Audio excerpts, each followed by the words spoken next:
Hello, everybody, and welcome to DM Writer's Room, a show where we demystify the DMing process by coming up with monsters, magic items, adventures, dungeons, stuff for other games like Call of Cthulhu, one-shot RPGs, and all kinds of things live. But, at long last, and I did check, and it has been a minute, we are returning to the shores of Dungeons and Dragons after quite a long hiatus, actually. From Couple the months, game. absolutely. Yeah. We were in One Page Land, and then we were in looking at Call of Cthulhu or maybe Delta Green, and so we were kind of going in a couple of different directions. So you may notice that this is not a show where Spencer, Michael, and I demystify the DMing process right now. It's a show where Spencer and I demystify the DMing process. Unfortunately, We killed Michael. We did kill Michael. It was unfortunate. We had to sacrifice him to bring warm weather. It was a hard choice. You'll forgive us. The farmers of the country were pleading. We had no choice. But so in the interest of that, we've decided to do a sort of duo thing. We talked about maybe doing like a 2-player, 1-page RPG. And listen, we're going to put a pin in that. Maybe we'll come back around. But today, we decided to make two kind of competing, directly opposed D&D monsters, factions, bad guys. I get the feeling that they're both villains. I don't think we're making like a good guy and a bad guy, because that's kind of boring, right? Nobody wants to be the heroes that's like, all right, let's do what the good guy tells us to do for a whole adventure. Right? You want to be the good guy. So at best, right, we're making a neutral character and an evil character and sort of seeing how they're going to kind of mess around. In the interest of that, I know we both brought an idea. Do you want to go first or do you want to go second? I'll go second. You take it away first. Take that big swig first, and then you take it away first. So, my concept, very simple. What an Oathbreaker is to a paladin, this character is to a druid. It's a druid that has broken bad and has, like, inverse druid powers. They have, like, unbalancing powers instead of balancing powers. Was the one slur. I wouldn't say so. He doesn't start as a friendly druid. I don't know. Is that how the lore act? Does he start as like a whimsical druid and then goes evil? I thought he showed up like deforestation. No. It's like taking the oath of the one slur more than it is the one slur. There you go. That. No, it's Circle of the One Slur. All right, cool. Yeah, Yeah. the Circle of the One Slur druid is I guess what I'm bringing. I'm gonna try to stop saying that as fast as possible, so it's your job to keep that joke alive if you want it to be. What is what is the other side of our little axes here? So I have just watched for the first time The Seven Samurai. I don't know if that's one that you've watched before. Samurai movie from the 50s. Kurosawa? And yeah. I saw it a million billion years ago. So I am in that headspace kind of, and I was thinking it'd be fun to have a roving gang a la the Seven Samurai that do like justice dealing across the realm. They could be paladins, they could be fighters, whatever. They could be oath packed to something, but they go around doing these things. The way to flip it so they're not just a good group would to be either make them like revenant bound, so they're after a specific goal that might not be good, but is just for them to do, or to make them like blind to most morality, and it's just like, this guy stole something. They said, well, we'll kill him, and they kill the thief. This guy was breaking the law by harvesting crops too early. Oh, we'll kill him for you, and then they go and kill the guy. So they're sort of like summoned forth by somebody wanting justice to be enacted. But that justice does not really necessitate murder every time. So they're like... So basically, taking the Seven Samurai and turning them up to 30, like, way too kind of unilateral, sort of sending out an attack dog kind of thing. Gotcha, okay. All right. I'm trying to think of a note here. So a druid, Oathbreaker, Circle of the One Slur, Pact of the One Slur. Yeah. And a Circle of the Ones. And a roving band of like, I don't know, it's you've duct taped 7 Punishers together. And they're here to dish out. They're like the Justiciars. Justice too far. Okay. Now, are we taking, like, the full adventure line? Like, are we coming up with a little... let's use the proper term, because we actually have never come up with an adventure on the stream. Are we doing a module, right? A little, like, 3-level of these two coming into conflict? Or is this just make the two factions and set them as opposed?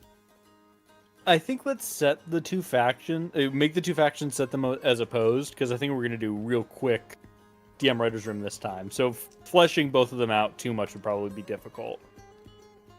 Okay, so we just sort of want to create like a little situation or tie their backstories together in some way. All right, I think we should start. If that's true, ooh, that's tough. All right, so here's the question: Who cast the first stone here? So is there undead? Do you like them as revenants, or is that kind of like? Do you like your band more as revenants or more as like mercenaries? I like them more as a magical summon than as actual dudes. Like, if you do the right things, you say the right prayers, they will appear. So not even revenants so much as just a thing that you can do. So are they involved with our druid going Circle of the Onceler? Or is our druid responsible for their current state as celestial enforcers? Like, did they used to be a band of mercenaries before they ran afoul of this druid and were cursed to serve like, did they used to be criminals and are now cursed to serve justice? Or were they told to, or did a boar like gore the king of some small kingdom, and the prince summoned them, and they like laid the forest low and created this grim kind of druid as a result? Here's what I'm thinking. Both good. I think that the Onceler druid, with his break from his old grove or group or tribe, whatever you want to call them, I think that he could have done the evil summoning of bringing these forth to kill the druids for, whatever slight they might have committed. And I could see that spell having a chance to flip on you if you summon them forward and they say, there's been no crime committed. They'll hunt after the person that summoned them. So now the Onceler druid is being hunted by the pack. Okay, all right, it's interesting. So the druid tried to summon them in their kind of like moment of vengeance. You're really letting that Shakespeare school kind of shine through, right? Yeah. Going on this like massive quest for revenge, summoning these creatures only to discover that the other druids are not guilty in the eyes of this force of justice, and so you are the one that has committed a crime. So druid summoned and was rebuffed, which is a lethal... I like the idea that, like, there is a... it helps me understand why everybody doesn't summon these dudes. If there is not adequate sort of Damocles evidence... here. Yeah. Druid summoned and was rebuffed and is now hunted. That's pretty cool. Now, the question would be, we're not making an adventure. We're just setting up interesting factions. It would be... who are you going to end up siding with? Is this Onceler druid really not evil? Just neutral and they're trying to do something? Who knows? But we'll flesh that out in a bit. I think the best path forward, so for the record, if we were going to, I think the best path forward for that would be, the druid is truly an evil character.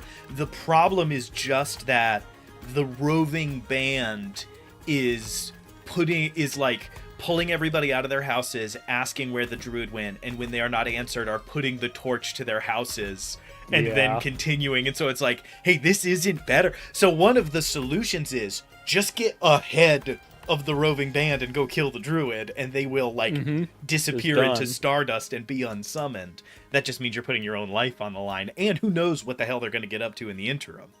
Okay, cool. I really like that. All right, so cool. So let's start with our roving band then, because they are sort of our kind of prime here. So number one, they are some kind of magical force.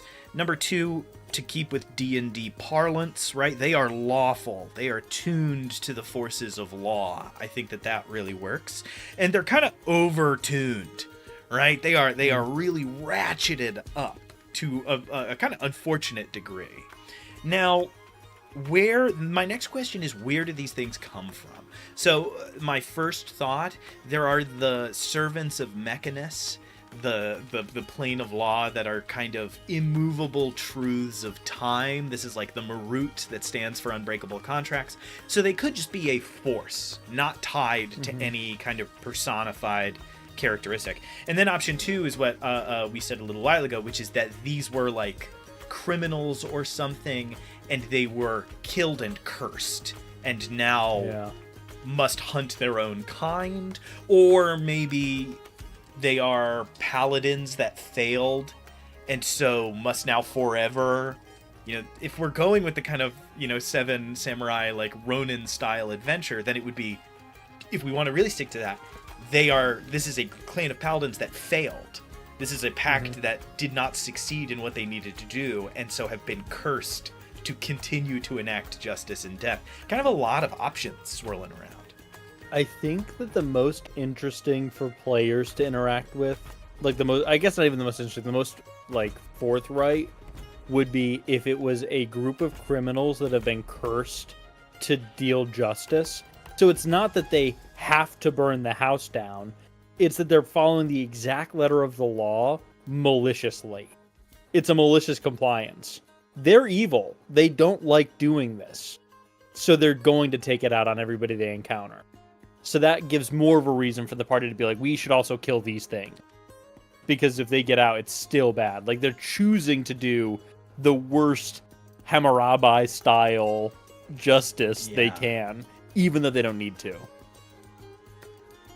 So I think that would be the most interesting way to handle them. I do like the paladin group, but I think criminals is more interesting. James hit us up with a good witch constructed scarecrows and bound the spirits of failed paladins to them so they can complete their quest for justice. I do kind of like it. So are these spectral, or do they possess things? Because unfortunately we're dealing with the chat delay, which is I get James' comment about 5 seconds after we finish a sentence. But I don't hate the idea. So do you visualize them as like in spectral blue in whatever armor they wore, or are they scarecrows and do they have this kind of possessed? I did picture them as being sort of like blue and floating, but I think that part of the summoning requirement is to make a simulacrum of each of the Ronin. So there's 3 or 5 or 7 of them. You make them, you say the right things, you burn the right incense, and then they are pulled forth. Is interesting. And then, when you defeat them, how do you actually defeat a spirit? You'd have to bind it, or you'd have to destroy their core item, whatever. And I like that because it gives us a very easy way to lean in the strengths here, which is if you do manage to kill one, if you do manage to bring one down in the combat, at the end of the combat, you watch the hay and straw start to like pull back together to the torso, because it doesn't matter. The thing's not dead. They are not unsummoned until whatever they are sent for is dead. And I also like that kind of helps reinforce this thought that if you summon them for no good reason, they kill you. I like the idea that they don't want to be back. Right? They get to be dead, and that is much preferable to what they are doing when they are back, which I think is kind of interesting. Okay, cool. What do they do? Like, what's their shtick? What did they do? Like, what did they do? What did they do? My first thought was they killed, like, a planetar. Was they conspired to kill an angel, and this is their punishment? Like, they failed, or, they failed to kill a solar. And rather than just annihilate them, they bound them like this. Option 2 would just be that they pissed off, fill in name of Bad Lich from this timeline. I think that a celestial curse might not work as well, because then it's like, why are they still letting this happen? They're doing this fucked up thing. But I guess it is lawful what they're doing. They're not breaking the law. It could be like a death curse kind of thing, right? With his final words, the cleric issued That's a terrible cool. curse, and not knowing what the consequences would be, thinking that he was redeeming them, instead trapped them in this loop of kind of torment.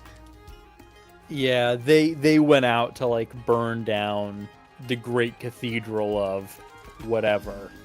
They did it, but the cleric cursed them. That's cool.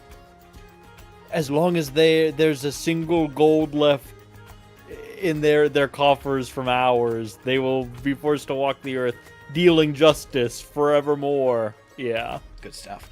And then now, the question you were leading to, what's the shtick? Like, what's the bet? Other than them being, I think we've got most of it here. How do we differentiate? Also, 7? 7's a lot. 7's too many. 7's a lot. 3, 5, 7, 10, or 12, and it's not going to be 7, 10 or 12. Yeah, it's not 7, 10, and I don't or 12. think 7. I Seven's think 7 if you have, it's important to remember that a lot of people playing Dungeons and Dragons have a party of 6 players. We've never played that way, but it is very common. I suppose you could kind of go that way.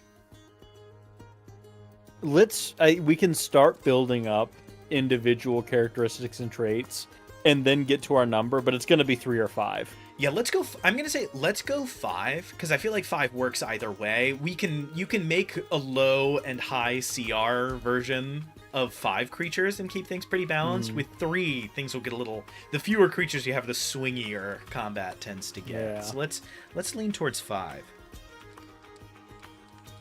All right, so number 1, we got a couple of really obvious ones here, right? If we have 5 members of this kind of ex-criminal group. So number 1, we have a caster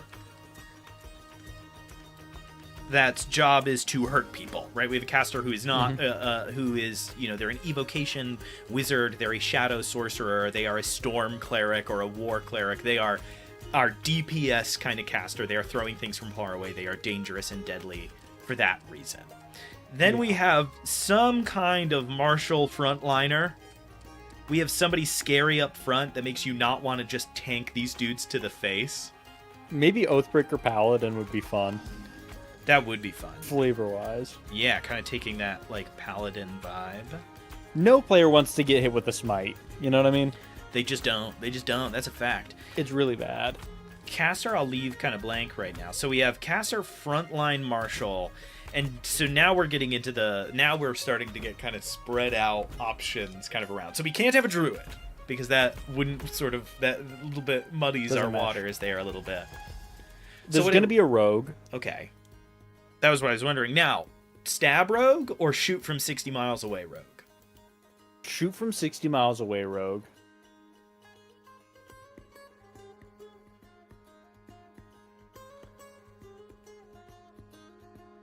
And do they get a support? Do you have to deal with a healer? It would make sense because, again, this is a group that was hired to go in and burn down the cathedral. Yeah. They'd probably want a support. Now, cleric to an evil god or bard? Or kind of discordant bard character? I think cleric to an evil god.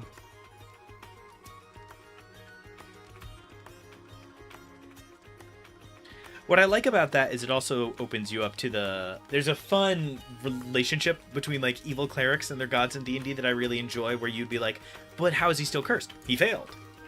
An evil god doesn't stick around and help you out after you failed. You failed. They give you great gold and treasure, and the first time you fail them, you get womped into the curse pile. That's what happens, man. They got another person waiting. Yeah, for sure. All right, and 4? then we need one more. I would say an Echo Knight style fighter that can just blink around the lines and tank some damage. All right, so a sort of skirmisher to our paladin's tank. Wouldn't want to fight these fucking dudes. No, no, exactly. Gnarly. This would suck. That's always a good sign when you sort of feel that way at the end of your list. So we have kind of a wizard-style blaster caster. We have a paladin marshal. We have a ranged rogue. We have an evil cleric, and we have a fighter skirmisher. So we have our marshal and our cleric and our fighter are all kind of locking them down in close while our range and wizard are going from far. Yikes. And also that skirmisher can kind of play defense, cutting in at anybody that isolates themselves. Bad. Just bad. Really bad. Pro tip, everybody's instinct is to give the tank sentinel. If you have like a fast moving fighter, give them sentinel and things get nasty. All of a sudden everybody needs to stay within movement distance of your, dwarf paladin to Moradin, and it's like, well, you're getting the smite. Back to back. It had to happen. I really actually don't think there's much more to sauce out about the roving band. They destroyed this great cathedral. They had this curse placed on them by the dying sort of Monsignor cleric, cursed to abide the call to the law when it is issued them. You create effigies to each member. They appear, and if your reason for summoning is not good enough, they kill you. If it is, then they are full monkey's paw. They do what you said in the worst way imaginable. They are like the most like dire. I like how inevitably any fantasy setting, any fantasy show, you eventually stumble on to the kind of ring wraiths, Chandrian, you kind of inevitably land in this like terrifying spectral knight's land. Is kind of unavoidable. They're covered, you never really see their faces. Yeah, no, if the druid succeeded, my guess is the druid the Onceler probably wanted the grove to himself. So he was like, go kill them all. They're whatever crime he thought they had. And they would have gone in and burned the grove to ash and killed everybody and come back. So he still wouldn't have had the grove. Like, it still would have been a loss for him. And he was just too short-sighted to see that. And that's how it always works. All right, so quick recap. We are making two opposed forces for D&D that the party would need to interact with in some way. We have a druid Oathbreaker equivalent, and we have this roving band of spectral kind of justice seekers. The roving band is a group of criminals that in among their number had like a paladin and a cleric to this evil god. They came to burn down some important religious site and were cursed by a dying cleric to sort of forever embody justice against their wills. And so now you can summon them and tell them to tackle somebody who has wronged you, but they will do it in the bloodiest way possible because they were not morally improved by the curse. They were simply made to come back endlessly. And our other character, the druid, who we're about to get to, summoned them and was rebuffed. Essentially, they summoned them without having cause and so they were going to kill the druid rather than the people they were targeted towards. Okay, I think that's good. So now you also could flip it if you wanted to. And the druid could have succeeded in the summoning and done exactly what you described. They burned the grove, killed everything inside, and now the druid is like trying to figure out how to kill them, but is doing it in the evilest and worst way possible. It's kind of good when they're both just really evil. You get to kind of just be like, yeah, man, they do the worst option. All right, cool. So now we should break down our druid kind of character a little bit here. Get an idea of what they are going for. So number one, they are not attuned to the balance and all of these things.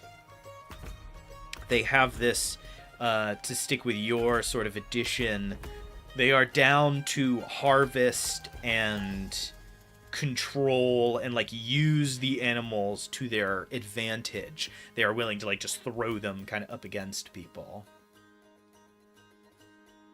Ooh, James we could go with hitting us up with a servant of like entropy.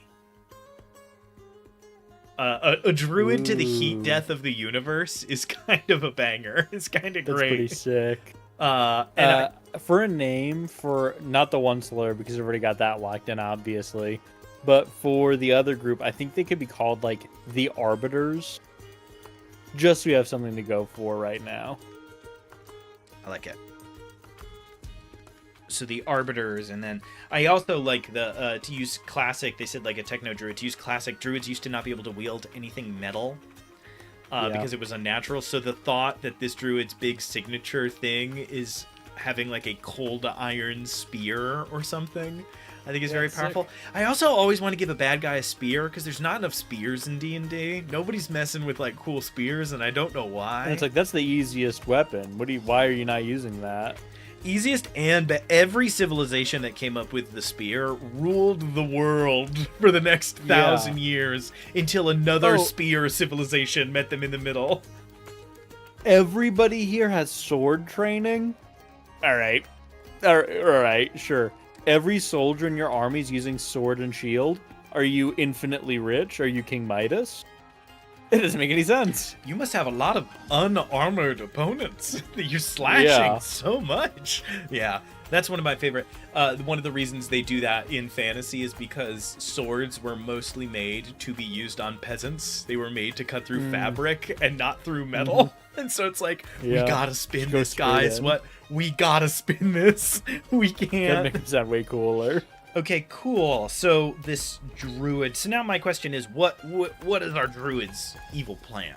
Why did they think summoning these dudes would go off? Is this a tragedy? Is this druid's full Macbeth, like they were manipulated by because they could be full, right? A night hag convinced them that their grove was working against them, and now they are just too far down the path. They could be just straight up evil and have kind of convinced themselves that by being opposed to me, they are breaking the balance. They are breaking their oath because they just assumed they were right. I think they're so deeply like narcissistic that they're like, you're wrong. You're so wrong that it's criminal. And you must be killed for it because I'm right. I'm always right. Wrong. So now the arbiters are going to kill him. Okay, so hear me out. I've got a fun then to add a little bit of that like twist, tragic angle then here. I think this druid already succeeded. I think that they were. Feel free to disagree. I think they were the leader of the grove. And that still was not enough. They were the leader of the grove, but they would be dissented when they would when they would issue their thing, when they would say what they thought that everybody should do. And so they summoned these things as a way to say, like, you continue to not follow my orders. You continue to not follow my plans. You are breaking your oaths. Summoned these creatures just for all of these, like, grim raids to turn to the druid in the circle. No! And he like turns into a phoenix or whatever and like flies up into the air to be pursued.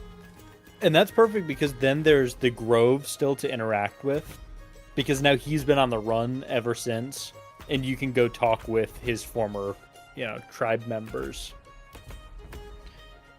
Okay, dissension, summon, Lee. And since his betrayal, he's fallen into, praying for the heat death of the universe. That's something he's leaned into infinitely harder now that he's on his own.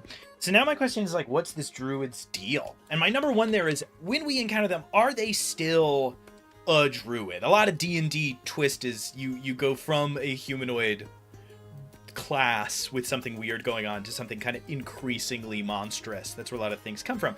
Are we encountering a druid still? Or are we encountering, like, the smog monster from Fern Gully, the last rainforest? Like, when we run into this fool, are they still a druid? And what the fuck are they doing? Like, what are they doing? Are they trying to kill... I almost did just call them the Chandrian. Are they trying to kill the Arbiters? Are they trying to just escape? Are they trying to enact their plan still? Like, what are they doing? That's part of what made me think maybe they should be, if they have given into entropy, maybe we should find them as a druid in... I'm imagining them turning into, like, rotting animals, like undead. Are they still... How humanoid are they when we still interact with them? I think first, where we find them is still in an attempt to escape the Arbiters. It's not like he's gotten enough distance on them that he's safe, so he's enacting an evil plan. It's trying to survive or trying to kill the Arbiters so that way he can go fulfill an evil plan that he's been wanting to do. The threat right now is he's running, and the arbiters are following behind and burning and killing on their way. So it's less that he's doing something immediately evil. He is, and he's going to. But right now, he's just trying to survive. The evil thing he's doing is probably like, I'm going to merge with every wild being in this forest, and that way I can survive. So they're intensely corrupting every forest they pass through to create just resistance, spreading their kind of vile infection to bears and deer and everything, so that there will be forces assembled to hold back these creatures. And so you are kind of having to deal with both things. As the arbiters burn this swath through, they are also in their, not in their wake, in front of them, in lead of them, the pacer car for them is these twisted and corrupted, like, farmlands are dying, crops are dying, animals are being turned. Okay, I like it. I'm gonna write for that as just like a theme. Yeah, do you know what wasting disease is? Deer get it. Yeah, I do. Isn't that... I don't remember the term, but there's like something you can get from eating wild meat. Yeah. So it's like zombie... I think that it's sometimes it's just called like zombie deer disease or something. You see them, and it's a deer, and they just look... They are dead. Like... Their flesh is rotten, one of their eyes is gone, like their jaw is off, and they are just actively decomposing while still walking around. And they'll, like, walk right up to people because they're so, like, weirdly discombobulated. So that's just my little flavor note there that I like, much in the way that I think Evil 7 Samurai is for our other group, where it's like, I know what you're going for. You know what I like about it is it lets me know how they show up, even though they are like a rogue and this sort of seedy background faction. The Arbiters don't show up in the dead of night sneaking into a house. As the sun is setting, you just see 5 black silhouettes on the road, and everybody starts packing bags and getting wagons and running out of town as fast as they can. And much in the way that when this druid goes through, right, it's not some weird elf on a giant hart, like riding on a giant elk. Instead, it's like this rotten problem. Hunters take down an animal, bring it in, cut it open, and it's already decomposing inside. And the people in town are like getting ready to leave, but surrounded by the disgusting forest creatures. They can't get away from the arbiters, so they are immediately caught in the middle. And the arbiters can't ignore injustice, so they're stuck dealing with the murderer or this thing that they encounter, and they have to go past. So it slows them down. And it puts the villagers in a two-sided danger that they can't get past. You know what? They're done. It almost makes me think of... I can't remember the name of them. There's a vampire in, like... I think they're called, like, Jiangxi. And if you drop rice, they have to count the grains. Yeah, I love the idea that this druid's solution is... They need to stop and address injustice. I will just make as much injustice as I can. I'll trap the villagers so they can't escape their view, and I'm going to do a bunch of fucked up stuff that people are going to have to commit crimes to try and survive. It's great. So the townspeople can't flee, and everybody else is sort of wedged in the middle. I like it. All right, cool. We're doing really good on time here. What is... next year? Well, number one, okay, so we can stop a little bit then and return to sort of our individual cast of characters. So we're probably going to spend a little bit more time with the druid first, but I just want to outline who we have here. So for our arbiters, right, we have our wizard, we have our paladin, we have our rogue, and I'm going to draw a little bow so that I remember what kind of rogue they are. We have our cleric to an evil god, and we have our fighter, who is a sort of skirmisher, right? I drew 2 little swords, so I think that works. And then we have our druid. Number 1, we have the arbiters. Our druid. Let's give it a little bit. I'm immediately like Corvilius, right? Like, do we just slap a fantasy evil guy name on there?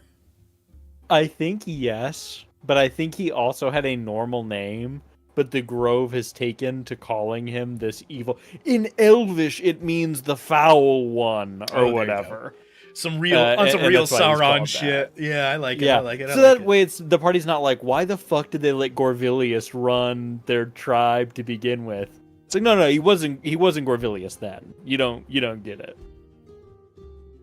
I got it. Then it was Tom. I'm channeling He was chill. Tom Marvolo Riddle. I'm just channeling the powers of fantasy naming.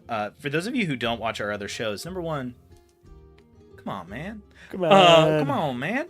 But if you don't, my favorite thing to do in D&D now, and this is not a joke, I do it on purpose all the time, is when I am DMing our games, I will give a random character a hard 80s fantasy name and then just watch it wash over Spencer when he has to pretend like it's not strange.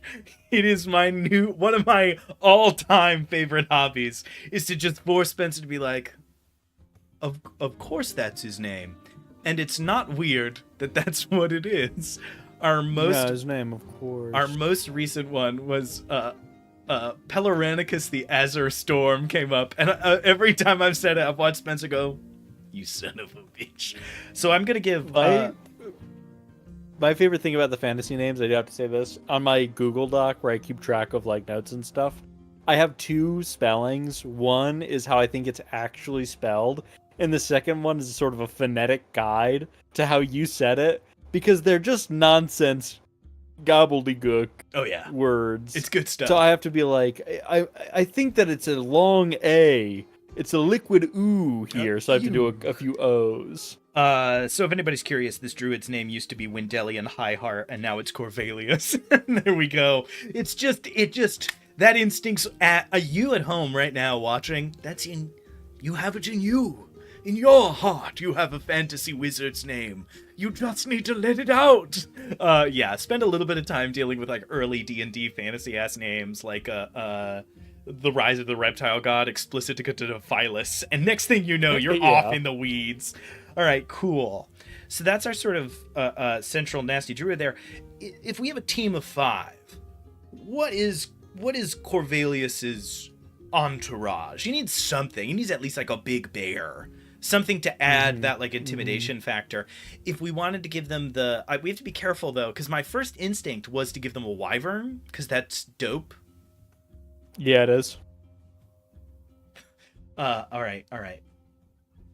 James has hit us with Tyron Thraxanarkalin, Destroyer of Worlds. Do you see, James? It was inside you all along. Everybody has the name of an evil wizard in their heart. And you just gotta let it go. That's our first t-shirt. Okay, so like so my first instinct was like a wyvern or something, because that's just awesome. But why haven't they just flown away? It kind of comes up a little fast. So it needs to be less good than that, right? Or maybe its undead nature makes it so it can't fly. If we wanted to go a little bit more mundane, I was thinking, big bear, dire wolf. Here's the thing. I think we can do a wyvern, but the problem is it is a spiritual guardian of the woods that the druids were meant to protect. She's got like a necklace that binds that creature to him, and if he leaves the bounds of that wood, it goes away. It's a spirit guardian. You can't leave with it. So his strongest combatant is in the woods. He can't leave here or he loses a lot of his ability. So he has to stay in this like 50-mile range, 100-mile range or whatever, and do his stand there. I like that. I like the limitation, and I also like the absolutely necessary mobility, right? If he didn't have it, he'd get outpaced. They're spirits, right? They're not walking at normal pace. Yeah, they don't sleep. Yeah. So his only oh no, we did the snail. we did the snail. Oh, the snail that'll kill you if it touches you. We did the snail that kills you if it touches you. A little bit. All right, cool. Did. So I like that, especially just because bound wyverns are underused. Wyverns, griffins are underused in D&D, in my opinion. They are such a cool thing to give a bad guy that's not full send, give them a dragon. And it's just, you're so immediately like, fuck, it's so cool. No. Like, the bad guy shows up on a wyvern with like an armored helmet on, and you're like, This is the guy? We're doing this? Yeah. We're level 4! And at the end of this campaign, or, arc, your party gets to ride a big wyvern back to the Druid Grove.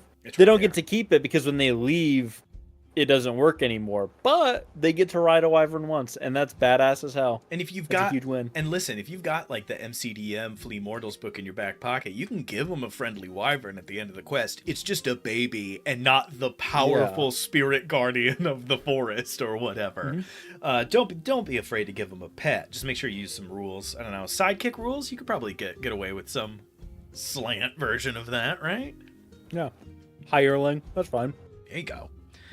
All right, so that gives me... I don't think Corvallis needs many more allies than a big bound wyvern that lets them fly around. So let's do... and a bunch of elk, some zombie rabbits and stuff. There will be swarms. Lots of summoning kind of things. Corvallis is sort of vampire-coded thus far in a way that we'll probably kind of end up leaning into a little bit. Not literally making them one, but that's sort of the direction we're leaning in. There's some fun entropy stuff there.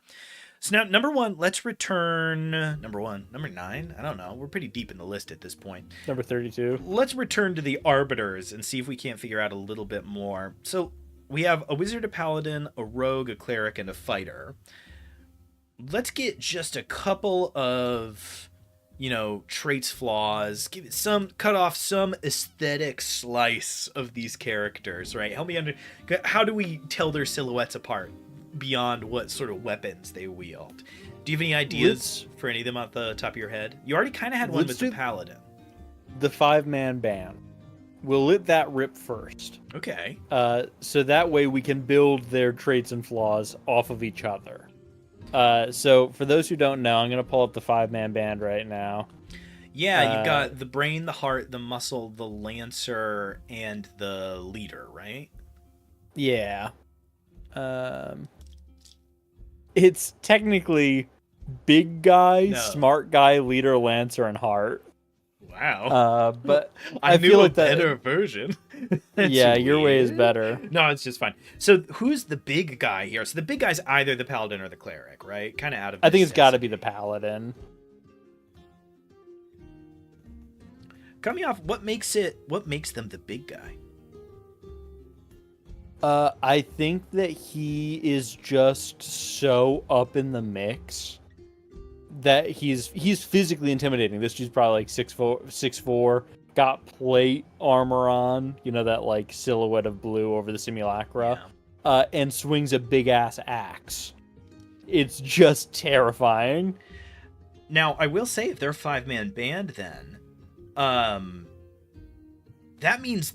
as much as they are evil pieces of shit, that means they are like a closely knit group, right? Because that's where the trope comes from. So our paladin isn't like holding the front line and barking orders.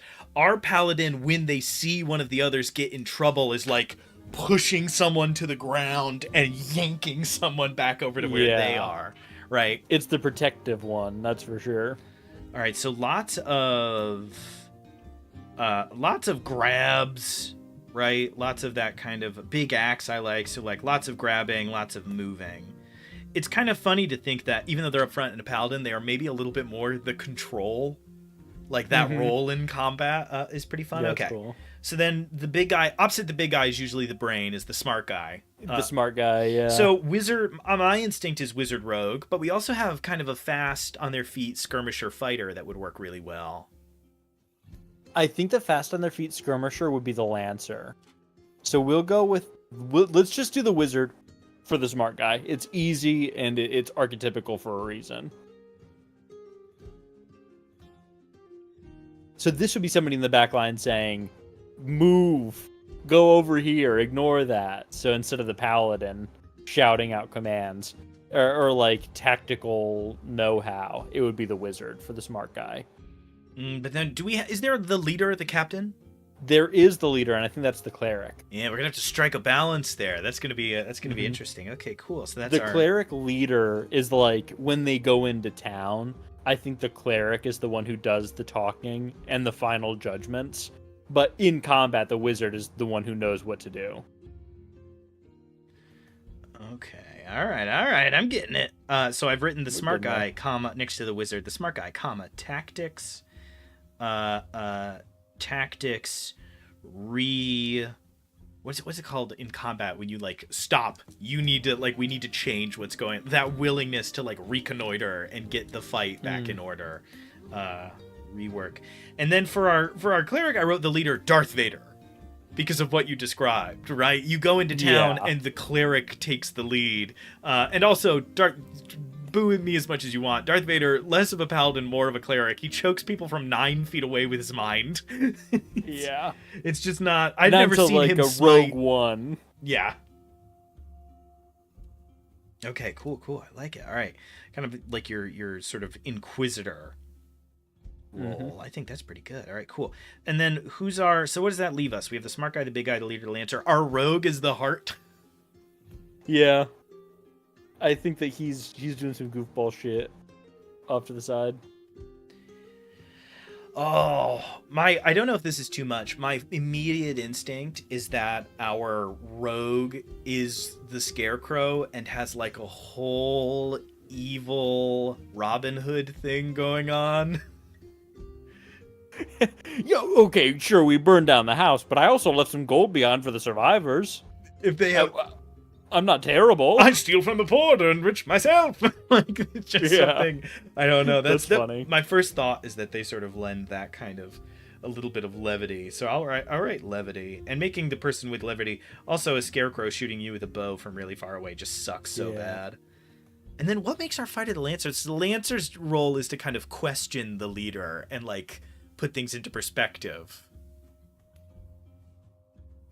It's hard to have a group like this lack cohesion because I don't know if the way in for the party would be like you see cracks in their facade that you can like they're spirits.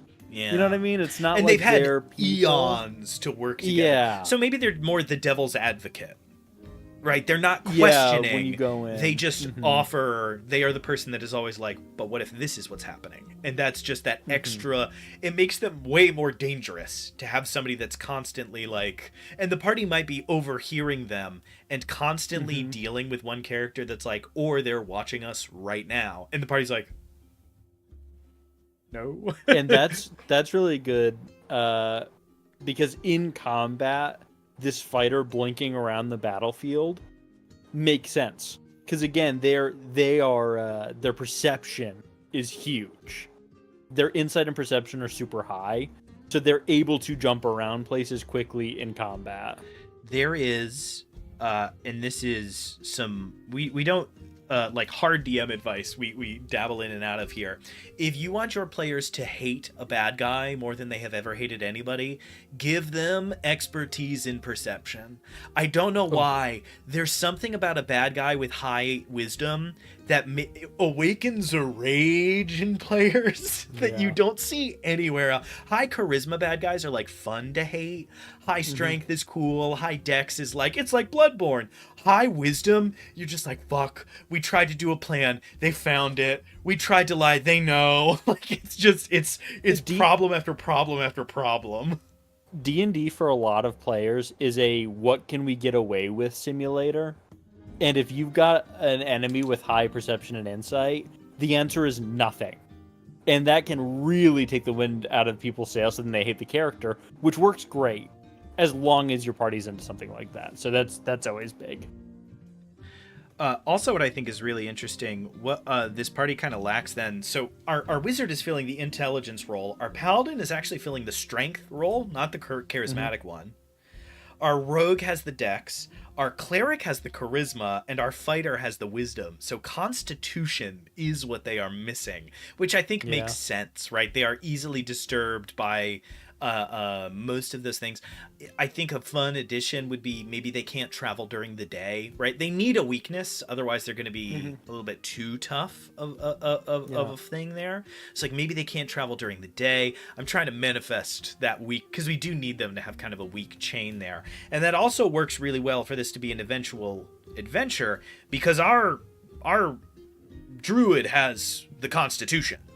They have the undead horde and march ahead undisturbed and like can take this rot in and survive. Yeah. There, our constitution is over in the other side there. All right. Well, I think the weakness could be when they're in their simulacra form, they are pretty easily broken. They're made out of clay and scarecrow materials and junk like that. So they're broken easily. And then their spirit flies and you could have to go hunt them down in spirit form, a la like Curse of Strahd. I could see something like that. So of course they've got low constitution. They're dolls. It makes sense. Oh. Now wait, now that's interesting. So if you kill them twice, are they gone forever? Because if that's true, then maybe there used to be 7. Ooh, that's fun. Oh, and the Lancer could be like, well, you know what happened with insert character name fill in the... because we did this. And that's where the group cohesion falls apart, is because the Lancer's like, no, you did this. You're the reason we lost Tom and Sue. Whatever. And it's funny because you could go, and there's another angle you could take. The Lancer might have that perspective. Our smart guy or some of our other people might be like, I am deeply and profoundly jealous of our allies that have died. I would love to die. That would be awesome. Yeah. Well, no, or it's, so we kind of have to, so this is not something we would need to decide now. If we wanted it to be a full adventure, my next question would be, is this immortal endless hunters? In which case you can't kill them forever. There's 5, and that's awesome. Or is this a chain gang trying to stay out of hell? They need to fulfill their oath, but they are trying to not die so that they don't actually go to the 9 hells and have to burn. And so 2 of them have been killed, and the rest of them are not trying to go to actual hell. That's funny. That's fun. I like that. I think that not going to actual hell is actually a great point. They're still miserable sons of bitches. They're burning things down and they're doing things with resistance as much as possible. But they're going to kill your ass before you kill them. We're on some real grimdark fantasy shit over here. Yeah. I don't know if this can go. This goes in Prospect, not Fadia. True. It's a different joint. Okay. I think it's 8:30.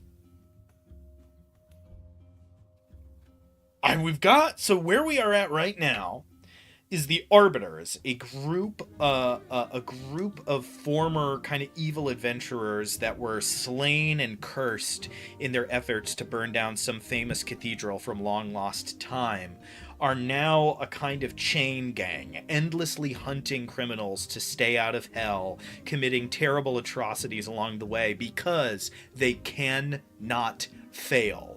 If they do, they get sent down, and they are trying to not do that. Like some kind of weird reverse. What's that? There's a show about like Blackbeard needing to save 100 people so he doesn't go to hell. Oh yeah, what a crazy poll.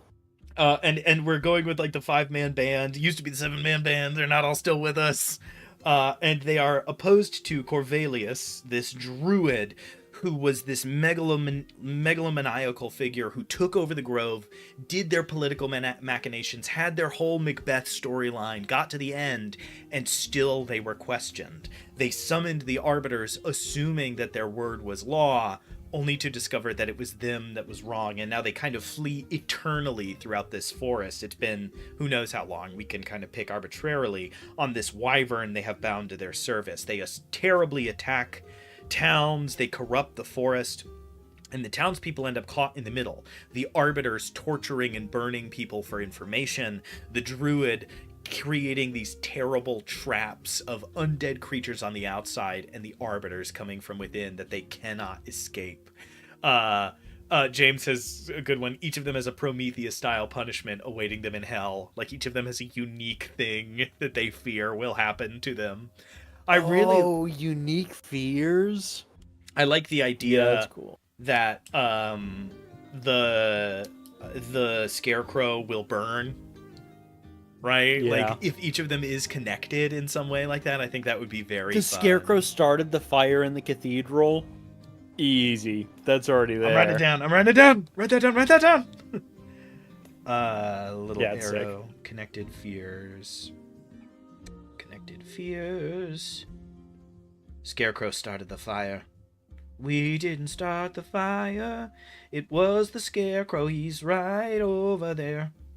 And the Lancer's probably got like a weakness to slashing damage because he slit the priest's throat. You know, it's all kind of right there. Some real saw trap stuff, just sort of off in the distance there. Our big guy is going to be holding up the sky, Atlas style. You know, we've got a lot of pretty solid 1-2s here. If you can crush him with something, the extra damage, or he gets pinned easily. All right. I think with that, just blame the straw man. Get out of here, Brambles. Get out of here. I think with that, we can call this a big old W. I think that we have a pretty good layout here. I got to be honest. I think I've had a long-term, this is just a fun fact for the audience, I've had a long-term passion project for a product called Villain Dossiers, where you don't write the adventure. You just write the bad guy and their evil plan, and then you say, put this in your world somewhere. And yeah, wherever you want it. This calls to me. I also think this would make a really good adventure module, like a really tight, like 2-level struggle to try to break this forest, the sort of hold that this conflict has over the forest. I'm going to say we can either sign off here or do a bit. Sign off here. We've got our meeting after this. So true. So true. So, I will say, a few of you have just shown up. Please feel free to go over to YouTube and watch the VOD. And while you're over watching the VOD of anything that you missed here, while we came up with these 2 very cool villainous factions for parties to encounter, sort of coming up with those ideas in the way that we do, you can check out all the other episodes of DM Writer's Room, where we demystify the DMing process by showing you live what it is like to come up with these ideas, figure out some of the details, attach it to some tropes that people are going to love, and move it into something that you can really stat out. You can catch 3 streams here at Foolhardy Press. You can check them out on YouTube or Twitch, assuming Michael is here. Only YouTube today. On Sundays, you can check out Game Masters Masters of Games, where we play games we've already mastered or are trying to. On Mondays, you can catch The Party Makes Things Worse. Right now, it's Song of the Reliquary, a D&D actual play stream that I am running in the world of Prospect, which we came up with live here. We've rapidly gone to like being 2/3 of the way through. The party has hugely picked up the pace. Our last episode was a very fun kind of skill check sprint through the next big obstacle. We're headed into a pretty major fight, so that's going to be pretty fun. And of course, on Tuesdays, DM Writer's Room. Check us out on itch.io, where you can find our one-page RPGs, which we usually come up with here, so you get to have the whole experience of watching us come up with it if you go find the VOD, and then getting to play it yourself after we've done a little bit of play testing. Resonance is our most recent one of those. And on DriveThruRPG, you can check out our adventures. Our most recent one over there is the Void's Eye Observatory, which we came up with on this stream like a year and a half ago. Give that one a look. It is a fun, one-shot, pretty tight adventure into some sort of what would you even say? It's some sort of like abominations or whatnot. And fun fact, the main villainous outsider from that adventure inspired the main villainous bad guy for the Prospect adventure. So they are kind of connected a little bit, which is really fun. All that being what it is, check us out on TikTok and Instagram, where Spencer makes all kinds of cool stuff. And check out our other videos on YouTube as well. We have some shorter and longer form videos that you can take a peek at. Some exciting stuff coming up. I think that's all. Peace out. Spotify for podcasts. On Spotify, go listen to The Prince of Charming, our podcast adaptation of our last The Party Makes Things Worse stream. The first episode is up. Those are going to come out bi-weekly, right, is the plan? Mm-hmm. Yep. They're going to come out bi-weekly. They are edited to cut out our uhs, likes, and random plans, so I really recommend you go check those out. Definitely the preferred format. Listening to them back to back is kind of fun, though. You can actually hear the sound of Spencer sweating over a keyboard trying to edit out all of our mess ups. Cut this. Yeah, really good stuff. All right. Thank you all so much for watching. We'll catch you on the next one. Peace out.